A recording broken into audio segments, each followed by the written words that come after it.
For Plato, we are all for much of our lives in shadow. Plato tells us about some people living imprisoned in a cave. They've always lived there and don't know anything of the outside world. There is no natural light in this cave. The walls are damp and dark. All the inhabitants can see comes from the shadows of things thrown up on the wall by a light of a fire. The cave dwellers get fascinated by these reflections of animals, plants, and people. Moreover, they assume that these shadows are real and that if you pay a lot of attention to them, you'll understand and succeed in life. They don't, of course, realize that they are looking at mere phantoms. They chat about shadowy things enthusiastically and take great pride in their sophistication and wisdom. Then, one day, quite by chance, someone discovers a way out of the cave, out into the open air.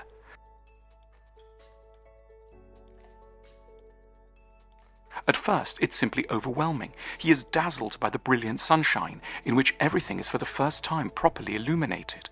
Gradually, his eyes adjust and he encounters the true forms of all those things which he had formerly known only as shadows. He sees actual flowers, the colors of birds, the nuances in the bark of trees. He observes stars and grasps the vastness and sublime nature of the universe. As Plato puts it in solemn terms, previously he had been looking merely at phantoms. Now he is nearer to the true nature of being.